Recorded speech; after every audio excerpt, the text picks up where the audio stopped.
윤 대표님, 네. 송영길 네.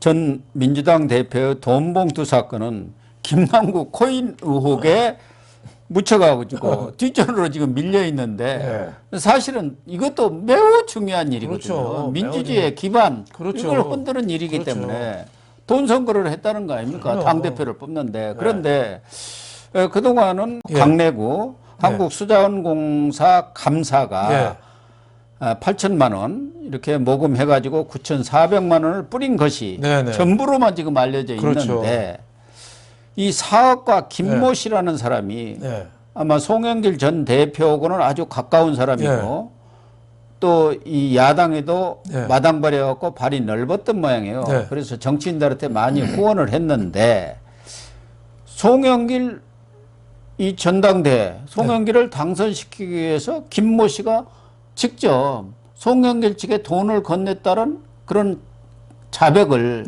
이른바 양심선언이라고 실토를 검찰에서 지금 최근에 했다는 거죠. 그렇죠. 굉장히 어떻게 보면 이 사안도 크다고 봐야죠. 김남국보다 뭐 액수는 좀 작긴 하지만 정당 대표를 뽑는데 돈이 왔다 갔다 하는 거 이게 작은 사건입니까? 그럼요. 엄청난 큰 사건인데 여태까지 검찰은 그 수자원공사 감사하던 각 내구가 9,400만 원 중에서 8천만 원을 뭐 사업가인 김 씨 도움으로 줬다. 그리고 각 내구하고 그 보좌관 송영길 보좌관 박모 씨가 이정근 통해서 뭐 7천만 원을 의원들 뭐 그 국회의원실 보좌관이나 이런 선거 상황실 이런 사람한테 줬다. 이렇게 알려줬는데 지금 나온 얘기는 그게 아니고 사업가 김 씨가 송영길 보좌관 박모 씨한테 직접 줬다. 박영수라고 있지 않습니까? 그 사람도 지금 소환당해갖고 조사를 받았죠. 그러면 박영수한테 보좌관한테 돈을 준 것은 사실상 송영길한테 준 거나 다름없잖아요. 송영길이 워낙 바쁘니까 전대 기간에. 그러니까 보좌관한테 주면 보좌관이 뭐 자기가 인마이 포켓 하는 거 아니잖아요. 당장 송영길한테 이 얘기를 했을 거 아닙니까? 이렇게 들어왔습니다. 다 전달이 왔다 갔다 하는 거죠. 그러니까 이 사업가 김모 씨는 강내구한테 돈을 준 게 아니고 송영길한테 바로 주었기 때문에 강내구는 원래 그 대전에 있는 여러 지인들 원래 대전 사람 아닙니까? 거기에서 사업가들한테 돈을 모아서 준다는 거예요. 그러니까 이 사업가 김모 씨가 직접 송영길한테 돈을 줬다 그러면은 송영길이 직접 뇌물을 받은 게 뇌물을 받은 거죠. 이게 보통 일이 아니라는 거죠. 뭐 직접 안 받아도 송영길 보좌관이 가서 받아왔을 거 아니에요. 가서 또 그 가방에다 넣고 왔을 거 아니에요. 너 잘 갔다 왔냐? 그래서 예 하고서 풀어놨을 거 아니에요. 그러면 송영길이 바로 받은 거나 똑같은 거죠. 그러니까 이게 불똥이 자꾸 커지는 거죠. 송영길을 알아서 강내구나 이정근이가 한 게 아니라 송영길이가 직접 수금에 나선 거죠. 그러니까 사건이 이 파장이 계속수록 커진다 이렇게 볼 수 있겠습니다. 근데 그 이정근 전 사무부총장하고 강내구 간의 그 통화 내용 녹취록에도 보면 그러한 정황들이 나오잖아요. 그렇죠. 사사건건 그 자동 녹음이 돼 있어가지고 그런 대화 내용이 굉장히 자세히 나오는 거죠.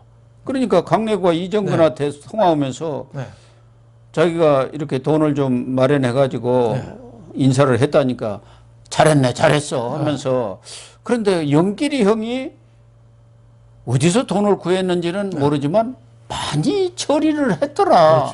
처리했다는 게 돈을 주었더라, 뿌렸더라 이 얘기 아닙니까? 자기가 이렇게 쫙 보니까. 그러니까 지금까지 나온 거는 강내구나 이정근 통해서도 뿌리고 송영길 자기가 직접 수금해서도 뿌리고 그랬다고. 지금 안 나온 거 중에 강내구 이정근뿐만 아니라 다른 것도 또 많을 거예요. 있겠죠. 그 일제 동원이 돼가지고 돈 뿌린 거죠. 지금 나온 게 이거 일부만 나온 거죠 지금. 더군다나 이 사업가 스폰서 김 씨가 그 이정근이가 돈 좀 달라고 하니까 아니 왜 당신한테 주느냐. 아, 영길이하고 나하고는 오랜 친구니까. 아, 주문은 내가 영길이한테 바로 주지 왜 주느냐. 이렇게 얘기를 했다는 거예요. 내가 직거래를 하면 되는데 네가 왜 자꾸 가운데서 에이전트 해가지고 너 왜 자꾸 고리 뜯으려고 그래. 내가 직접 잘 알아 임마. 이정근 너 자꾸 끼지 마. 뭐 이렇게 얘기를 했다는 거죠. 그리고 강내구 감사로부터는 돈 달라는 연락을 받은 바가 없다. 그러면 강내구가 이 사업가 김모 씨한테 돈을 받아갖고 네. 8천만 원 조성한 것은 네. 아니라는 게 드러나는 거 그렇죠. 아닙니까? 그건 다른 어떻게 보면 채널이 있다고 봐야죠. 예. 그러니까 지금 이 김모 씨가 양심선언 한 대로 박 보좌관한테 수천만 원 줬다는 거 이것은 사실인 걸로 거의 이렇게 밝혀지는 그렇죠. 것 아니겠습니까? 더군다나 이 김모 씨는 아마 제가 알기로는 건국대 나왔는데 건국대에서 운동권을 했던 모양이에요. 그래서 야당에 86 운동권들하고는 다 나이가 비슷하고 그래가지고 친구 이렇게 지내면서 사업을 하다 보니까 뭐 정치인들한테 돈을 많이 후원을 했다고 하더라고요. 송영길이가 그 당시에도 전당대회에서 큰 일을 좀 하겠다는데 내가 좀 지원을 해야 하는 거 아니냐 이런 얘기까지 나오고 있단 말이에요. 그러면은 송영길이가 직접 돈을 걷어서 뿌렸다. 이렇게 되면은 송영길이가 바로 뇌물을 받은 것이고 검찰이 바로 송영길한테 칼날을 들이댈 수 있는 거 아니에요? 그렇죠. 지금 뭐 송영길이가 휴대폰도 프랑스에 폐기하고 왔다는 거 아니에요? 여기 와서는 연락처까지 다 지운 거 깡통 냈대요. 휴대폰을. 뭐 자기 걸 자기가 지운 거는 뭐 어떻게 처벌할 수는 없겠지만 증거인멸 뭐 이런 걸 위해서 송영길이가 지금 동분서주하고 있잖아요. 이런 것도 구속 사유가 또 하나 추가되는 거죠. 그렇죠. 또 송영길은 현직 국회의원이 아니기 때문에 뭐 불체포 동의안 이것도 필요 없어요. 판사가 도장만 찍어주면은 바로 쇠고랑 차는 겁니다. 송영길이 감옥 갈라도 며칠 안 남았다 이렇게 봅니다. 그러니까 송영길이 그동안 쓰던 휴대폰을 프랑스 갖고 갔는데 거기서 학교에서 휴대폰을 지급해서 한국어 연락할 일이 없어서 버려버렸다는 거 아닙니까? 그런데 국내에 들어온 지가 며칠 되지도 않았는데 그동안에 또 얼마나 전화를 했겠습니까? 엄청나게 했다고 봐야죠. 입 좀 다물어라. 뭐 이렇게 그렇죠. 하고 어떻게 돼가는 거야. 뭐 이런 게요. 그게 이제 전화 연락 그런 상황들 또 이메일을 혹시 보냈다면 그런 받은 거 보낸 거 이런 것들이 있으니까 그 며칠 사이도 뭔가 있기 때문에 다 지우고 깡통 핸드폰 낸 거 아닙니까? 그렇죠. 프랑스에 있다고 국내랑 통화를 안 해요. 오히려 더 많이 하죠. 더 많이 하죠. 프랑스에 송영길이가 아는 사람 몇 명이나 되겠어요. 프랑스 전화기가 뭐 필요하겠어요. 한국 전화기, 한국 전화번호로 계속 카톡하고 전화했다고 봐야죠. 그리고 나서 마지못해 들어왔다고 봐야죠. 아니 박용수 보좌관도 프랑스 갔었고 또 회계 책임자도 그렇죠. 박 모씨입니다. 박 모씨. 그렇죠. 무슨 뭐 단체 왜 있었잖아요. 목사연. 먹고 사는 문제 연구소인가. 거기 박 모씨도 또 프랑스 파리를 갔어요. 그렇죠. 뭘로 갔겠어요? 그럼요. 비싼 비행기 표 끊어가지고. 송영길하고 작당으로 간 거 아니겠습니까? 그렇죠. 그렇기 때문에 송영길로서는 이제 피하기가 좀 어렵겠어요. 그게 사필 규정이죠. 도둑놈들 다 감옥 가야죠. 다른 사람들은 돈 안 줬다고 하고 잡아 뗄 수도 있고 안 받았다고 할 수가 있어요. 의원들과. 그런데 송영길은 지금 돈을 준 김모 씨가 검찰에서 실토를 했는데 그걸 어떻게 부인을 하겠어요. 그렇죠. 그런데 이제 송영길은 그러겠죠. 그 박영수한테 줬다겠지 않느냐. 보좌관한테. 나는 뭐 받은 바 없다. 또 그렇게 나가지 않겠습니까? 뻔하죠. 박영수도 이거 실토 올 일은 또 없죠. 변호사들이 뻔하죠. 내가 직접 받은 건 없다. 네가 봤어? 뭐 이렇게 나가죠. 그런데 어쨌든 이제 송영길이 검찰의 칼날을 피하기는 어렵게 됐고 우선 지금 윤관석, 이성만 이 사람들이 이제 탈당을 했으니까 무소속으로 있는데 이 사람들부터 조만간 소환조사 하지 않겠습니까? 뭐 일정을 조율하고 있다니까. 조만간 뭐. 근데 이 사람들이 와서 불면은 이제 끝나는 건데 불까요? 현직 국회의원들이 불 가능성은 드물다고 봐야죠. 어차피 정치 생명이 끝났다고 생각하거든요. 그러니까 끝까지 우기는 거죠.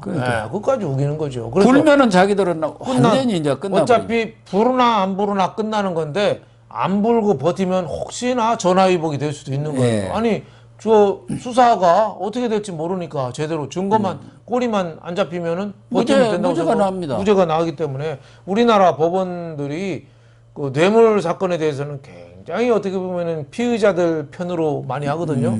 결정적으로 돈 받은 게 사진이나 CCTV에 딱 있거나 증거가 완벽하게 있지 않으면 다 무죄 때리거든요. 그래서 윤관석이는 그 중국집에서 원래 10명 의원들 만나 그랬는데 5명 왔다는 겁니다. 그거 뭐라 그러나? 우리 대선 회의했습니다. 그러나요? 궁한 또 핑계를 대겠죠. 그래서 저는 그럼에도 불구하고 끝까지 버티고 체포 동의안이 아마 머지않아서 또 국회로 넘어오지 않나 이렇게 보고 있습니다. 이 사람들이 이제 끝나면은 송영길 조사가 이어질 네. 거고, 네. 그 다음에는 돈 봉투 받은 네. 수수한 의원들 조사가 이루어질 텐데, 얼마 전에 MBN에서는 뭐 7명을 특정을 했더라고요. 그렇게 특정했다. 네. 그러니까 의원 6명, 네. 광역단체장, 호남 네. 뭐 출신 광역단체장 1명, 네. 그리고 의원은 호남 2명, 또 뭐 경기 인천 네. 2명, 서울 2명 뭐 이렇게 특정을 했다는데 지금 그 이후로는 더 이상 소식이 없네요. 네. 특정이 좀 잘 안 되나. 사실 이걸 확인하기가 쉽지는 않은 거예요. 않죠. 예. 뭐 입을 딱 맞추고 그 녹취록이라든가 그렇죠. 이런 데서 나온 것은 그 사람들에 대해서 네. 특정을 할 수가 있지만 네. 그렇지 않고 300만 원씩으로 오면은 6천만 원 네. 돌렸다면 전체 다 돌렸다고 하면은 20명인데 뭐 중복해서 줄 수도 있으니까 그렇죠. 또 그것을 받았다고 지금 자백한 사람은 하나도 없잖아요. 안 받았다고 자백한 사람 몇 나왔지요. 그렇죠. 소도둑놈이 왜 소도둑질했다고 얘기합니까? 내가 가는데 소가 따라왔다고 그러지? 그것도 똑같죠. 나 돈 받은 적이 없는데 저쪽에서 줬다는데 나도 모르겠다. 그렇게 얘기하지 않겠어요? 기왕 주는데 네. 형님 저도 주세요 한 사람들은 뭐라 그러나. 아, 이거 농담이었다고 그러겠죠. 사는데 농담도 못하냐고 우기겠죠.